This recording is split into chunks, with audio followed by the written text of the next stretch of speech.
अस्सलाम वालेकुम फ्रेंड्स। मेरे चैनल पर पहली बार आए हैं तो मेरे चैनल को सब्सक्राइब, लाइक और शेयर कीजिए।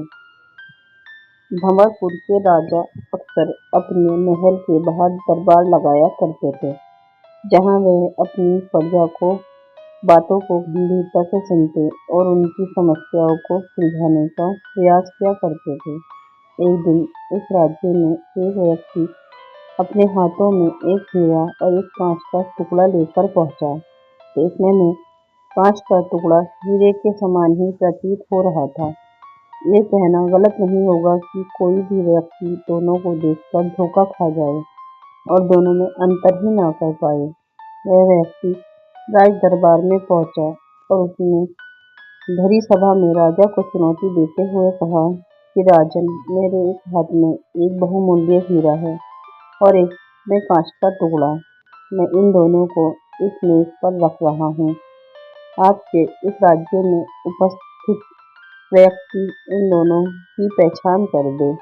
इनमें से कौन सा हीरा है और कौन सा कांच का टुकड़ा। तब मैं यह बहुमूल्य हीरा आपकी तिजोरी की शोभा बढ़ा सकता है। मैं ये हीरा आपको भेंट करूंगा, लेकिन इस बात का ध्यान रहे कि यदि आपने गलत चीज का चुनाव किया, मतलब अपने कांच के टुकड़े को हीरा बताया, तो हीरे का जितना मूल्य है उतनी धनराशि आपको मुझे देनी होगी। मैं कई राज्यों में जाकर ये खेल खेल चुका हूँ और आज तक मैं कभी नहीं हारा। राजा ने उस व्यक्ति की बात मान ली और अपने सभी मंत्रियों से कहा कि वे असली हीरे को पहचाने। सभी मंत्री एक एक करके उस मेज के पास पहुंचे जहां हीरा और कांच का टुकड़ा रखा हुआ था। देखने में दोनों में कोई भी अंतर नहीं था।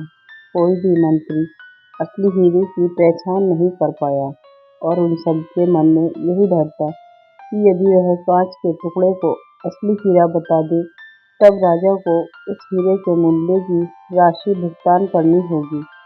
किसी की समझ में नहीं आ रहा था क्या किया जाए। एक तरह से राजा की हार हो रही थी। राजा भी समझ नहीं पा रहा था। तभी राज दरबार में उपस्थित प्रजा समूह में एक आवाज आई, राजन, कृपया मुझे प्रयास करने दें। आवाज एक बूढ़े अंधे व्यक्ति की थी जो बचपन से नेत्रहीन था। सबको लगा कि इतने बुद्धिमान मंत्रियों से कुछ नहीं हुआ तो एक बूढ़ा व्यक्ति क्या कर लेगा। लेकिन राजा के पास और कोई रास्ता भी नहीं था। बूढ़े व्यक्ति को वह सम्मान उस मेज के पास ले आया। उसने दोनों ही वस्तुओं को छुआ और एक झटके में बता दिया कि कौन सा असली हीरा है और कौन सा कांच का टुकड़ा। बूढ़े अंधे व्यक्ति ने असली हीरे की पहचान कर ली थी। वह व्यक्ति भी चौंक गया जो इस शर्त के साथ हीरा लेकर आया था कि अब हीरे को तिजोरी में रखने की तैयारी शुरू होने लगी।